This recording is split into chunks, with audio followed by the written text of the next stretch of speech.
Had to pull the camera back here just so I can get this sucker in the frame. And I'm not back far enough. The legs are pretty much done. Whoops, whoa. There we go. Hey, there is everything. This looks pretty funky all on its own. Reminds me of one of those walkers from Half-Life 2. Pretty cool looking, ain't it? So, got all the tentacles in. The only thing I'm missing is whatever purpose these things serve. They go here. There's 6 of them. 6 of them. There you are. The feet are a little off. Probably can't see that now. This foot here, the sucker in the back is slightly off the ground. Not surprisingly, I'm actually shocked this thing is more, not more, you know, a kilter. When you got all these little thin pieces of plastic, they just have a tendency to, you know, more likely to bend, and with all these connection points, I'm just glad that all 3 feet are, at least parts of them, hitting the floor. Really glad I put the magnets in, because since I have the magnets, when I build the base, I'll put magnets in there as well, and that will keep all 9 of the suckers flat against the base. Trying to line up the suckers when I get to do the base will be an issue because of all the play here. But I'll cross that when I come to it. So there is that. Did a little work on the hood here. Kind of a sad moment. I had to paint over everything. I was really enjoying looking at that nice big clear piece of plastic, but I was having problems trying to figure out exactly how to mount the lighting with the clear dome, because since everything was clear and I was just trying to light the windows, and it was making it difficult. So I masked off all the windows, just painted a quick primer coat over everything, and then I pulled all the mask off, which kind of hurt because it took a long time to mask all this off. And I also sprayed some purple ink on the inside. It's still wet at the moment, so I can't touch anything. That's just to help everything look, kind of spread the purple out from the lights. Also, then when the lights are not on, it'll still look purple as well. And I think I finally figured out what I'm going to do with the lighting. I can't put the lights in right now to show you because I don't want to scratch the ink. But what I decided to do was partial direct lighting and partial reflecting. I'm still going to have the lights pointed towards the windows, but they're going to be slightly above the windows. And everything in here but the purple I'm going to cover with aluminum foil. And that's going to give you a bit more reflection, especially when it comes to the parts here. Trying to get the light around this little curve here where it hits here was becoming an issue. But by putting tin foil up here, aluminum foil, and then here on this piece, instead of doing aluminum foil, I'm going to spray paint this silver. The reason why I don't want to do aluminum foil on this side is because depending on exactly how this mounts, I don't want the aluminum foil sticking out the bottom. If I just paint it silver, when I go to primer it, then anything that's hanging over just gets painted over. And that should be it. So next step is going to be figuring out exactly how to mount the lighting. I'm really hoping to do it on this piece so I can keep all the lighting on this piece. I still may do the strip in here, but then all the other lights are in here, and I have to work out some sort of quick connect to pull this off.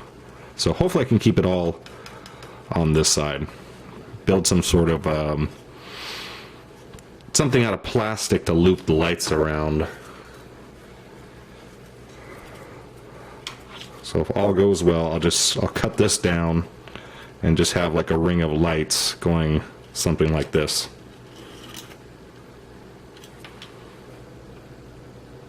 Ta-da! It's lit. Not too excited about it at the moment because it's not lit properly. I have been fiddling with this thing for a couple weeks, kept putting it off to the side. I couldn't decide what to do. I'll crack this open in a moment to show you. But I got all the lights in, wired up, and running here. And first of all, you can see there's quite a few hot spots, which was one of the issues I think I mentioned earlier. The other problem is it doesn't light up everything as much as I was hoping. Let me open this up for you. Now what I have inside here, first on the top, I did add magnets to hold this down. One here, and then, see, I got one here and one here, and then matching ones on the bottom as well. And this actually raises it up slightly higher than it was before, because I felt that the top here was too low and was blocking the light.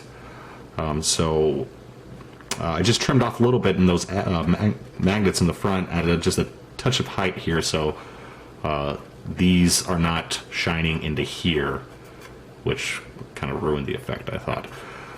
Now on the inside, the LED tape I glued in place with hot glue, which it's not a great permanent solution, which is good. I'll explain in a moment. But that allowed me to fiddle with the exact placement of it without permanently gluing it down or taping it down. I have a switch here on the bottom. I was initially going to put it on the inside, but well, I put it on the bottom here, and I need to clean this up a bit, and I'm probably going to clip it off so it's more of just the nub rather than this big long switch hanging down here. The reason for putting the switch on the outside, I mentioned trying to find a way to hide some of the hot spots, and first off, they're a little bit less purple than this was before because I did sand the inside, seeing if that would help, and I sanded away the purple ink, so I have to reapply that.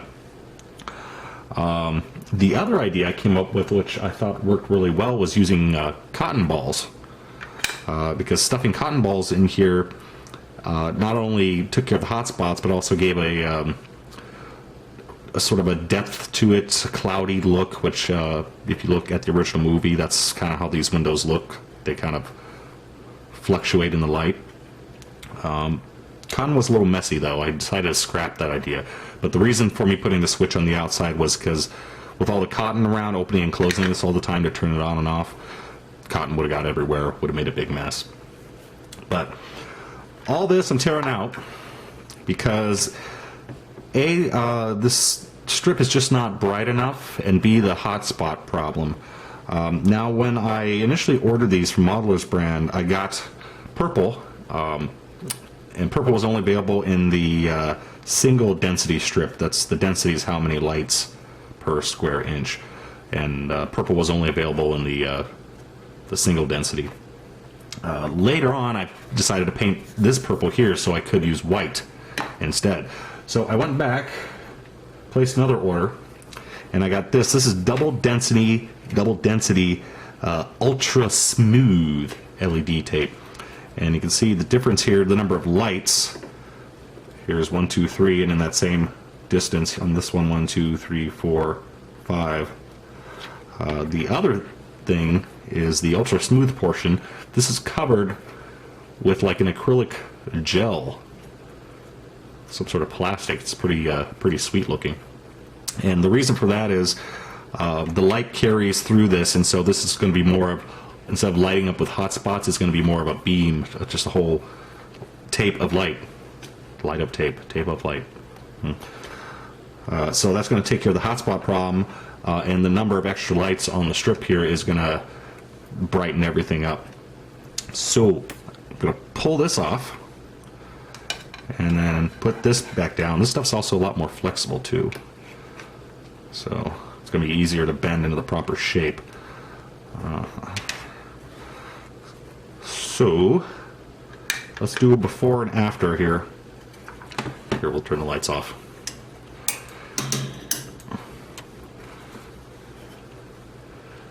Now, this is before, and here is after. As you can see, the light is much better. It's good. It's a lot brighter. Those hot spots are almost non-existent. I still got a little bit here.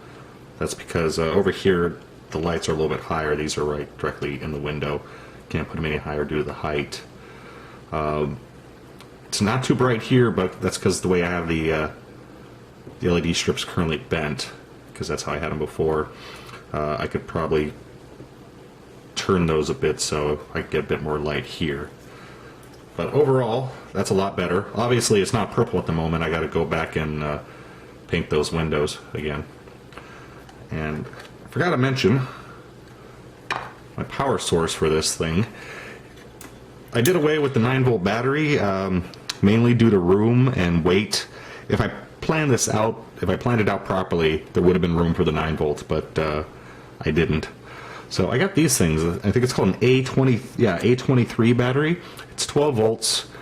I'm not sure what these normally go into. I'm not sure about the ohms, so I don't know how long they'll last. But I really only need this thing to last a couple hours, and I got 2 of them. Right now the battery's just obviously loosely connected. I'll have to come up with a little better solution for that, because this masking tape is not all that secure.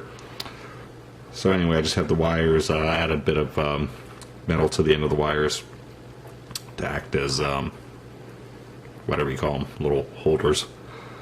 But obviously I have to attach them with something better than just tape. But I think I got the lighting issues all worked out, and then I could start with the painting. And actually, let me put everything together for you. So that was perfect. Decided to put it together, and I knock off one of the little arm pieces, so that'll have to go back. And this thing is big. Can't even get it all in a frame. There's the base that I'm not using. Gonna do something much fancier. And this thing is very wobbly. Very top heavy on those skinny little arms. I'm also missing one part of the neck there that I need to reattach as well. That snapped off while doing the lighting. Woo-hoo-hoo, it loves to wobble.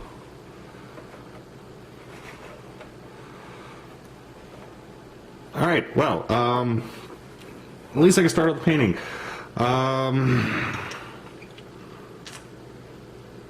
I was going to use Alclads, get a nice shiny metallic appearance, but I decided not to. I'm just going to go with acrylic metals, and I'm going to weather this thing a bit to add a bit of detail to it. In the final scene of the movie, the one where the birds are landing on it and they just figure out that, oh, it's they got infections, that's where they're dying. That one looks pretty well worn. It has some nice like rain marks. Sorry, knocking them over. It has some nice rain marks on it. And I'm going to paint these areas in a slightly different colors than the rest of it. So I'm going to try to spice it up a little bit. But yeah, so one more thing I'm probably going to show you. I have an idea for the windows, and then after that we'll start with the paint.